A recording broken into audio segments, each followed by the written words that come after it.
Hey everyone, welcome back to this episode of I Date Money. Did you ever stop and think, what is my relationship with money really like? When we think about relationships, we always think about our partners, our, siblings, our children, our bosses. But what about that relationship with money? Today we have a special guest, and we're going to be combining this conversation.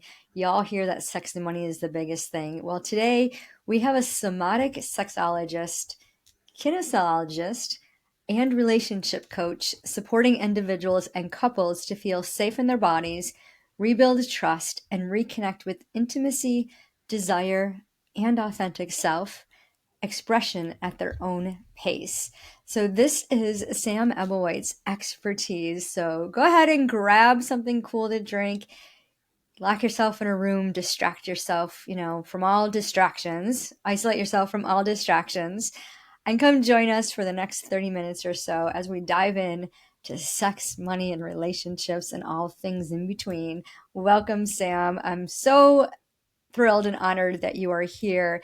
And I'm intrigued with how you've combined these three things to create that intimacy. Because I know, like, with our money relationship, if we're not intimate with money, money does not flow our way. So, what brought you here? Like, what was your journey before that brought you to this position of, I'm going to help people do this and have this intimate relationship with their partners, with themselves, so that they can be authentic and show up? It was completely, it came about by my journey. I'm 47, I'll be 48 in December, and most of my adult life has been a journey of healing, of personal development, of peeling back layers. I did it sort of through various forms, counseling. Initially, I was connected with a support group for families of alcoholics. I was connected with a network marketing company where I was exposed to heaps of personal development, and probably a seed was planted that life could be something other than I thought it was. And so then it was about, finding myself and working out who I wanted to be. And through two failed marriages and three children and probably a midlife crisis, but a celebration of turning 40 and finding, who I really was, through energy work and sexual exploration and, this massive personal journey, I came to a place where I was probably living my truest self, happier than I've ever been, and an absolute passion to help others to do the same. Hmm. I know a lot of our listeners out there are seeking true happiness, and a lot of them are hustling, trying to make more money to find it because they think making more money equals true happiness, but it's actually looking in within ourselves. So I love that you've been on this path and the energetics of it. We hear that word a lot, but I know our audience is still a little bit like, okay, what does it really mean to have the energetics to be aligned? Can you expand on that? Yeah, so I kind of think of it in a few different ways, but the easiest way I like to talk about it is mind, body, spirit. And spirit can be your higher self, it can be God, it can be whatever your belief system is, the universe, but it's something bigger than yourself. So you want those things to be in alignment, what your soul journey is, what your head thinks, and what your heart. But we also operate intellectually, and then our bodies operate, and we carry emotions physically within our bodies. We carry things energetically. So for me, alignment is when you're working in a place where you kind of take all of those factors into account. Because my first part of my healing was very mental. I saw counselors, I was putting in all the good things, but I just kept on sabotaging myself. I knew where I wanted to be. I knew why I had the problems that I had. I just couldn't move forward because I kept on sabotaging myself. And that was when I found kinesiology through chiropractors initially and energy work, because I was carrying stories and emotions in my body energetically, and I needed to clear those out to be able to move forward. Hmm. How did you know? Like what kind of clues did you have? Because I know like a lot of women listening struggle with I don't know what my purpose is. I don't know what direction to take. I know I have a blocker, but I can't identify it. think it's a process, and it's not an easy one, and it's not necessarily a quick one. But it's taking step by step, and as you take each step, your vision becomes wider and more possibilities become available. And so my journey is probably 27 years, if not even more, of my personal journey, and I don't think we should ever stop growing and learning and improving and being the best we can be. But it takes time, and it's an evolution, and some days you do better than others. But what I say to people is, where are you now? And then where do you want to be? And then it's a process of taking steps to get from where you are to where you want to be. And the biggest thing is, most of the time we need help. So we are where we are because of the tools we have and what we know. But to get somewhere different, you usually need help from someone because you just don't know. So Yeah, that was my biggest thing. I love that. It's so important to get that support. I know a lot of people are like, well, I'm not going to invest in myself because I can't afford it. I can figure it out on my own. I can just Google this. Well, I already know how to do that.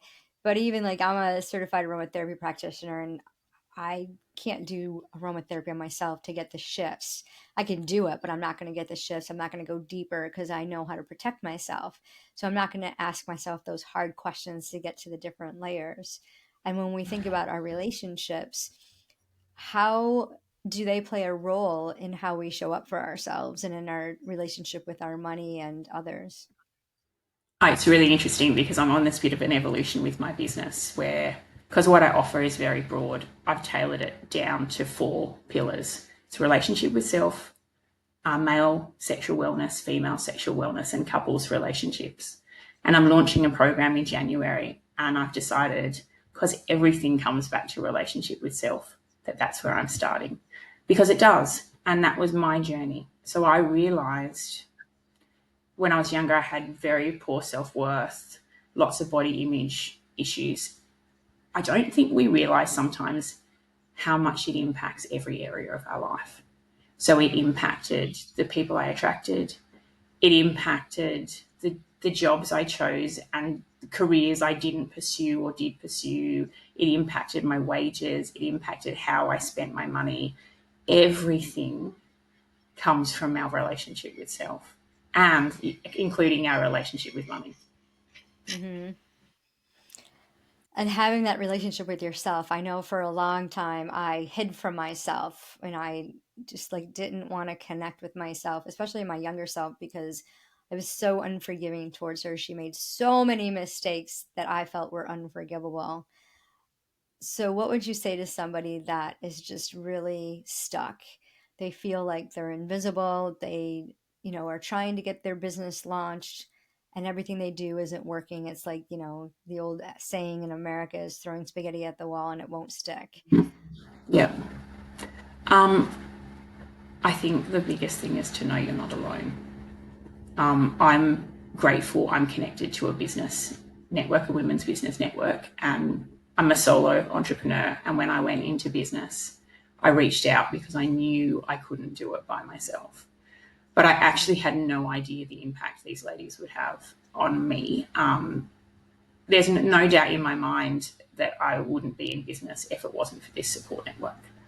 Because we think that we're battling things alone. We think that we're the only ones with these challenges, and we're not. So the biggest thing is asking for help. And that was one of my challenges. So I believe we carry stories. So these stories come from our childhood, they come from our culture, they come from our family, our religion, our experiences. And it's like a bag that we carry around with us. And it's, Hmm. like you talked about, your younger self made lots of mistakes. All of those stories we are carrying with us all the time. Now, we can't change the past. So regretting it and punishing ourselves for things we did in the past actually is just like drinking poison for ourselves. But what we can choose to do is we can rewrite those stories. So the first step is awareness. So beginning to understand what stories that you're carrying. So this can be stories about money too. So this is my big thing that I'm working on at the moment. And Lisa, you and I are working together on this one. But these are part of our stories. So first is identifying the stories that you're carrying. and then you get the opportunity to rewrite those stories. So you can't change your past. You can heal and you can take the emotional edge off it and find a place where there's a softness around where there might have been pain before. But you get to rewrite those stories, and you have total power to do that. And that's really exciting when you realize you actually in total control of everything in your life, because everything's a choice. But I think that's the next thing that we need to really own, is that we have a part in everything in our life. Even if someone's inflicted something on us, how we choose to respond, if we choose to carry that for the rest of our life, that's a choice. And with that choice, you have empowerment because you can change what you don't like. I love that. And it's such a beautiful practice. And we hear a lot about rewriting that story, and a lot of women are like, well, what difference is it going to make? Who cares? And one of my favorite things to do is to write money a letter and just say, Dear Money, I really don't like you right now. But to be honest, and we can do this with a person, like when I first started this journey of healing myself, of my relationship, of really knowing who I was, I did this group thing. It was called Matt Talbot Ministries. And we actually had a session where we created our own obituary. And it was really strange, but we had to write out exactly what we would want our obituary to say, and imagine what people would say as they came in and and honored the fact, honored our life, and gave our loved ones support, and imagine what they would say. And I thought, how morbid. But it really helps you to reflect on who you are as a person and understand that you matter and you have beautiful gifts and talents. And when we can, a lot of women are afraid to identify their emotions, to sit with them, and to let them just be, because we're taught, nope, shove those emotions down. Don't show anger, don't show frustration, don't show sadness. And when you do, you're scolded, you're, looked down upon. So it's really so important to write that letter, and just to connect with yourself, to rewrite that story. So when you started rewriting your story with yourself, did you start with your past self, your present self? Like, what was your pivotal moment that said, okay, I'm on the right path and I have to continue to rewrite this story?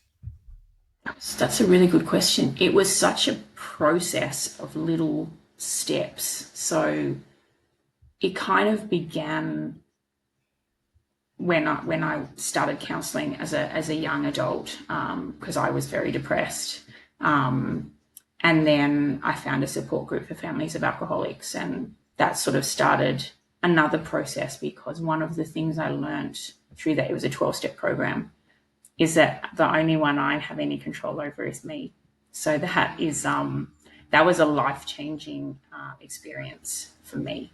My first marriage was quite toxic. We brought out the worst in each other. And so I left that marriage, and I didn't like the person I became in that situation. I was very angry. We fought a lot. And so that became a marker for me, because it was like, I'm not that person. I don't ever want to be that person again. So if anything is happening where I'm heading down that path, that's my warning sign.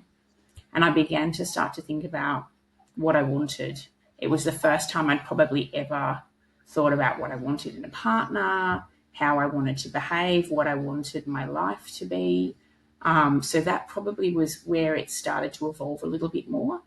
And then it's just been a journey, slowly, slowly, slowly, peeling back layers, taking another step forward, going, okay, I like this bit, I don't like this bit. I've done the obituary exercise too, Lisa, and it's really powerful, but can be a bit confronting, because you think, actually, what do I want people to say about me? And if you're not where you want them to say, then it can be a little bit frightening. But it also, I think for me, it's about observation without judgment. So going, okay, I'm not where I want to be. I'm not going to fall in a hole and cry about it. It gives me a marker. It goes, okay, where do I want to be instead? And then what do I have to do to get there? And then it's about doing the work, because that's the bit that it's not easy. It's not fun. Facing our demons can be really, really challenging. Mm-hmm. But for me personally, coming out the other side, like I've only got bigger and better and stronger and more comfortable in my own skin, and my life has been better. So I cannot say, hand on my heart, it's worth all the pain and the hardship, but I didn't do it alone, and I couldn't have done it alone. Hmm. Having recognizing that you need support, I think, is this first step.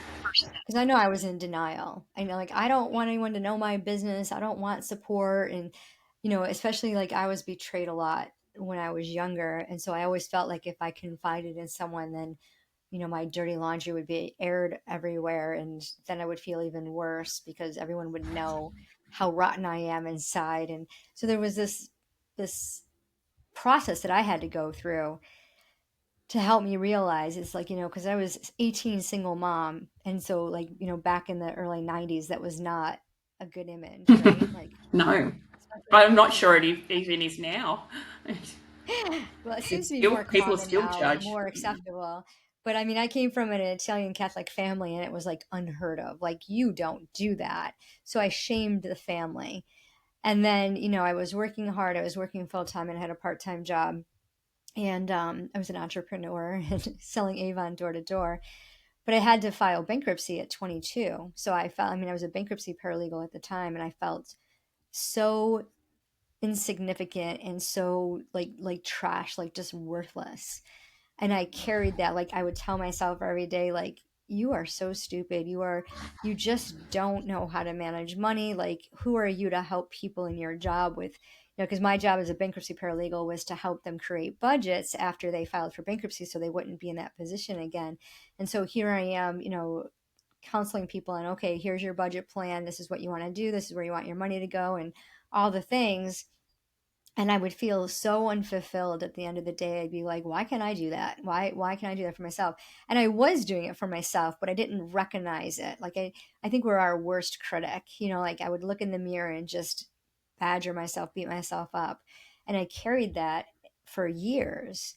And then one day I was 40 years old and I was just had a breakdown in the bathroom, and I was just created this tension in my relationships, especially as my kids became teenagers, and thought, okay, something has to change. And I reached out for support, and I remember sitting there waiting for like the mentor. I decided to work with a mentor and thinking, oh my God, am I going to be able to open up? Am I going to be able to commit to this? I don't know, because my biggest fear was them betraying me and feeling abandoned and not feeling supported. So, what would you say? Because I know there's a lot of women that are struggling in their businesses or struggling to make money, they're struggling in their relationships, and it all ties in together. Yeah. If you And don't have look, a good relationship, yeah, if you don't have a good relationship with your partner, it's going to affect the sex life, it's going to affect your business, it's going to affect your health. So, what would you say to somebody to help them get through that hurdle of, okay, it's safe to take this next step? there's a couple of different kind of levels to what you've just shared, but one of them is about asking for help, and Mm. it's something that I've learned or has become really crystal clear in the past couple of years. Who you ask for help matters. So I don't like to use right and wrong, but I'm going to use it for this example. When you ask the wrong people for help, it feeds into your stories. So, shame and betrayal. And if you ask someone that's not the right person, they may betray you, they may shame you, whatever that story is you're carrying. Because I've had this happen with me as well.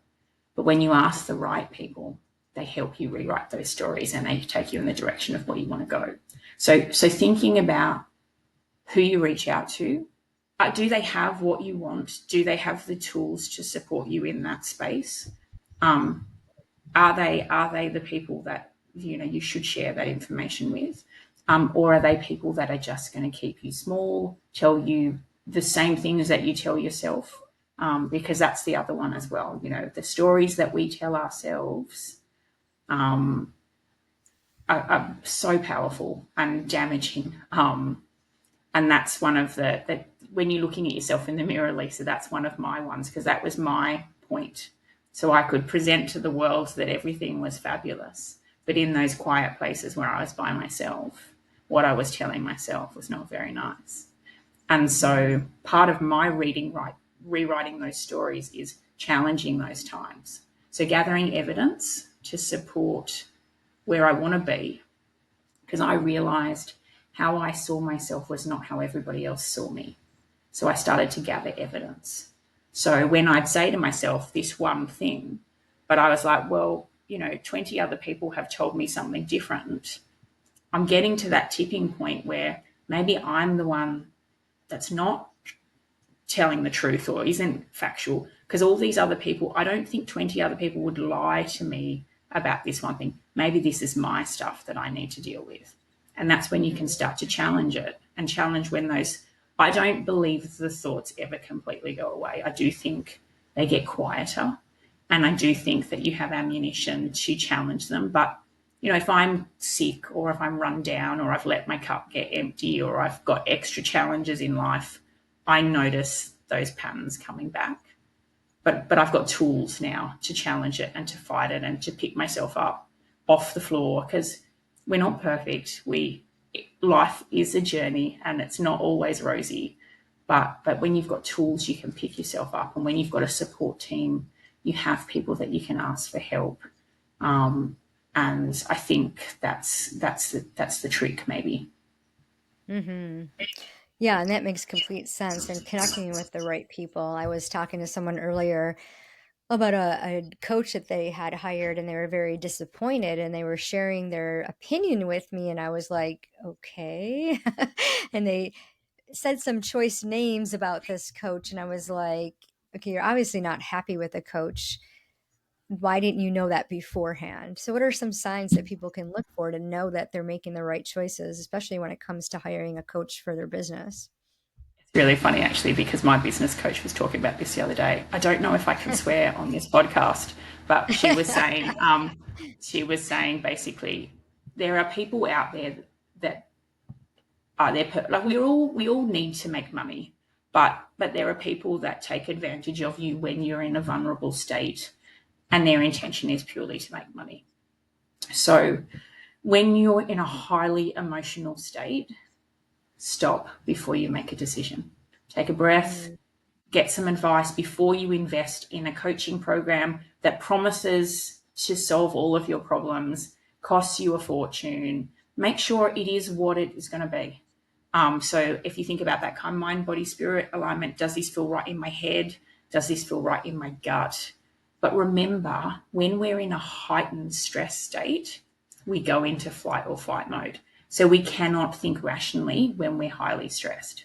So don't make big decisions when you're in a highly stressed state. Stop, breathe, get advice, ask different people, get reviews, do your homework, and make sure what they're offering is actually either what you need and they're going to deliver on what they're offering, or is it a right fit? Is there a way out if it isn't a right fit? Can you do a trial session with them? Can you? But my biggest thing is when you're in that really heightened state, it will impair your judgment. And my other big one is making decisions out of fear never ends well. So you want to stop, you want to look at the whole situation. If you are too deep in it yourself, ask for help, get support from someone you trust, because our judgment is impaired when we are in that highly emotional state, and it is not the time to be making big life decisions. But if you mhm, do make a mistake, or don't punish yourself for it either, because we can't change that. What I like to do when I kind of go through life, because I've made lots of mistakes in my life, is I stop. mhm, What was I meant to learn from it? What do I need to change in my life so I don't make this mistake again? Is this a component of me that I need to heal? Because I usually need to learn lessons more than once, and I tend to learn them the hard way. I don't tend to do it the easy way, Lisa. So, I've had lots of times in my life where I have been brought to my knees in agony. But now I find I can turn it around much quicker. I don't need things to be as challenging. I have a beautiful man in my life who is my responsible adult, and he calls me on things and says, stop, don't do this. Because sometimes we all put everybody else's needs before our own. So having someone in your corner that can actually give you permission to put your needs first is really powerful too. Yeah, absolutely. That was such beautiful advice, and I know our listeners are going to really glean from that. And it's so important to stop and ask yourself, like, is this? And don't make that on demand decision. Don't let somebody else pressure you into something. If you need to take time, and then really be conscious of the language that they're using afterwards. I was talking to someone yesterday, and they were saying like how they end a sales call was, it's okay if I'm not a good fit. I want you to make the best choice for yourself. We're not here to make money, we're here to make an impact. And I like that. I liked how, because I know a lot of our listeners are afraid to sell their offers. They get to the point where I don't know if this is value. How do I explain the value? And they go into that freeze mode where it's like, well, I'm not going to sell my offer because I don't know how to explain or express the value. So whatever the dollar amount is, if you don't know the value of it and you don't believe in that value, it's going to be very challenging to sell.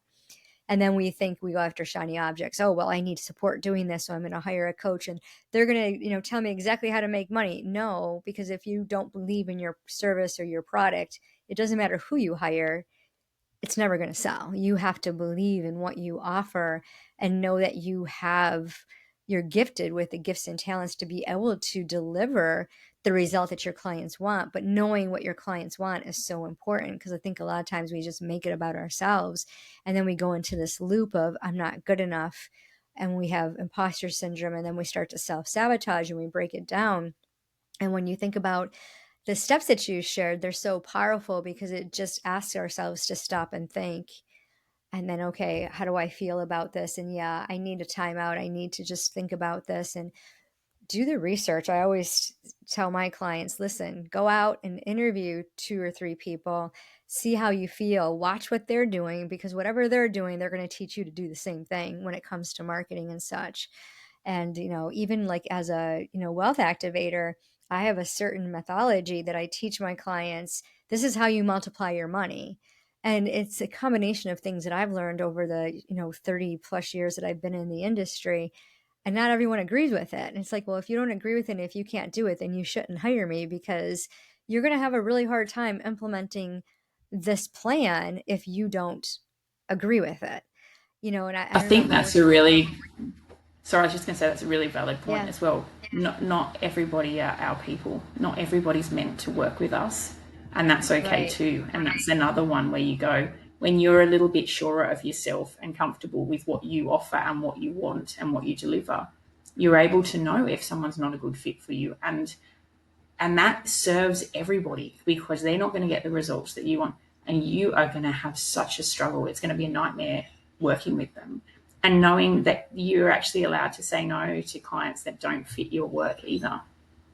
So right. when I work with people, I say take what you like and leave the rest, because I don't pretend to tend to know all the answers. It's got to be their Hmm. journey, their lives, what they want. I'll go on with my life Yeah. no matter what happens with them. Doesn't mean I don't care and I don't want the best for them, but we all have to do the work for ourselves. So if it's not a good fit, it's not going to work. Exactly. And that's so important to know because, when you're looking to hire somebody, do you want a mentor or do you want a coach? And a lot of people don't even know the difference. A mentor is going to share their stories and how they got to where they are. A coach is going to give you the steps to do that. And it's like, what do I need? And knowing what you need is really important to make money and to be happy with yourself. Because at the end of the day, if you're not celebrating what you've accomplished and you're beating yourself up thinking, oh man, I'm not doing it, I didn't make any money, how can I do things, what am I doing wrong? That's the wrong language. That's the language that's going to keep you in that cycle of stuck and feeling like a victim and feeling self-sabotage. So thank you so much for sharing all of your expertise in those three beautiful points. I know our audience is really can hone in on that. So for those of you listening, hit that little rewind button and just write those down and start to implement it before you make any investments, whether it's in a relationship, a coach, if you're investing in a product or a service, really ask yourself those questions. So, Sam, tell our audience what's the best way to connect with you. So, my website is an absolute evolution at the moment. So, depending on when this podcast goes live, it may not have everything that I want. But my website is www.samebblewhite.com.au. So, very soon I'll be having information about my programs launching. I also have an email, sam@samebblewhite.com.au. And I'm on Facebook and Instagram, Sam Ebblewhite SS. So those are places you can reach out. Feel free to ask me questions. I'm more than happy to share information if you'd like information about my work and my programs. I am moving my focus to online, which means for all of you lovely people that aren't in Australia, we can still work together.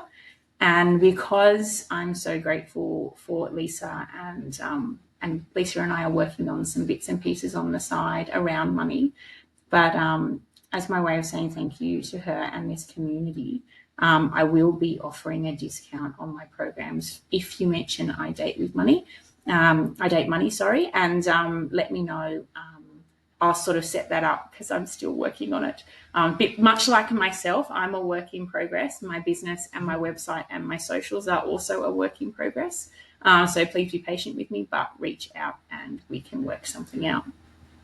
I love that. That's awesome. Well, thank you so much for your generous offer. So, you guys heard it in the show notes. You can find that. You're going to visit those websites, connect with Sam on social media. If you're really looking for someone that can help you connect with yourself first so that you can connect with others, because this is where overflow, this is where confidence with money, with yourself, with others comes into play. It starts with you because you are your best asset. And so, when you mention iDateMoney, when you connect with Sam, you're going to get a bonus. You're going to get a lovely, beautiful discount on whatever it is that she has to offer. And like, I love group program. I'm going to be offering a group program very soon. And I know all of you are like, oh, I don't want to do group coaching with money and stuff. But the collaboration, the energy of groups are so amazing. And we're here to support one another. And so I like to say, don't knock something until you try it. You have to open up your mind and think of the collective energy. Because remember, it doesn't matter how much money you have, it's what you do with it.